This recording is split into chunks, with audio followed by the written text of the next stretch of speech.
দেখেন কি সুন্দর কচি কচি ঢেঁড়স, একদম কচি। এটা দিয়ে আজকে আমি ভর্তা বানাবো। এখন এগুলো আমি ধুয়ে পরিষ্কার করে নিয়েছি। এখন আমি কুচি করে কাটবো। আর কীভাবে কাটতেছি দেখেন, দেখেন কুচি করে নিয়েছি। এই যে এরকম ধরনের মিহি কুচি করেছি। আর একটা কচি ভেন্ডি তো, আর ঢেঁড়স আমরা ঢেঁড়সও বলি, ভেন্ডিও বলি, বেশিরভাগ সময় ভেন্ডিই বলা হয়। ছোটো সময় থেকে ভেন্ডি বলে আসছি। এখন এটা আমি তেলে নেবো, চলেন কীভাবে টালি সেটাও দেখো।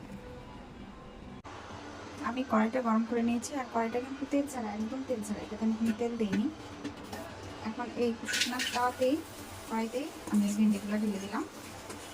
আর এটা আমি তেল দিব না, আর লবণও দিব না। লবণ দিলে কিন্তু একটা পিছে পিছে ভাব যে আসছে ভেন্ডি যায়, সেটা তেলে উঠে আসবে। একদম শুকনোভাবে টালব না। আর ভেন্ডিটা সবুজ সবুজ থাকবে, সুন্দর কাঁচা কাঁচা একটা ফ্লেভারও থাকবে, পিছিয়ে ভাবটাও চলে যাবে।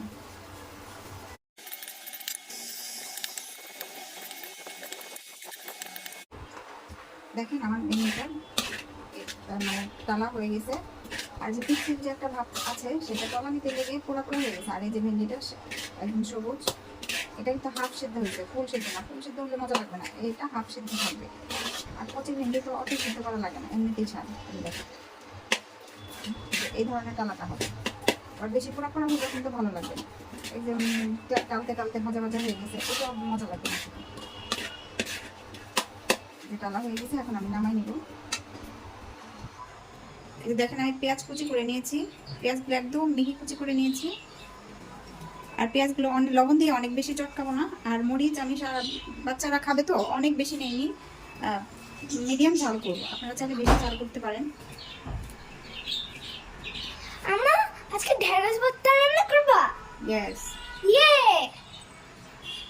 এখন আমি লবণ দিয়ে দিলাম।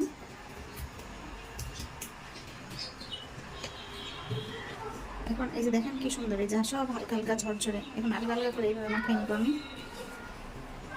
আর পেঁয়াজগুলো দেখছেন এরকম অনেকটা সালাদের মতো, এরকম ঝরঝরে থাকে, খুব ভালো লাগে। একটু সরিষার তেল দিয়ে দিব। ভালোভাবে মাখানো হয়ে গেলে, আমার মেয়ে তো খুবই পছন্দ করে, আমার দুই মেয়ে পছন্দ করে। এখন ঢেঁড়স ভর্তা হলে নিজেরা ভাত খাওয়া শুরু করে। এইভাবে একবার হলেও খেয়ে দেখবেন, খুবই টেস্ট। এখন একটু সরিষার তেল দিয়ে দিব। আর এখানে আপনার শুকনো মরিচ দিয়ে বানায় খেতে পারেন। আমার কাছে কাঁচামরিচটাই বেশি ভালো লাগে। সুন্দর ফ্লেভার বের হয়ে গেছে দেখেন, একদম ঝরঝরে।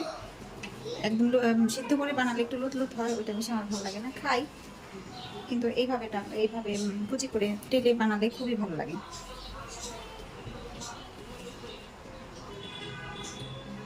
এখন আমি বাটিতে উঠাই নিলাম।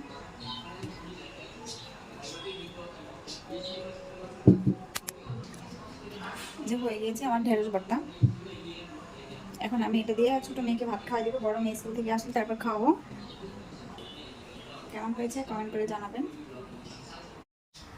এই যে ছোট মেয়ে খেতে বসছে, দেখেন কত মজা। আমার ফেভারিট ভর্তা। থ্যাংক ইউ আম্মু। খুব পছন্দ করে ভাত খায় ওরা। ভালো লাগতেছে? হ্যাঁ অনেক টেস্টি। বেশি ঝাল হয় না এটা, তাই না? আল্লাহ হাফেজ।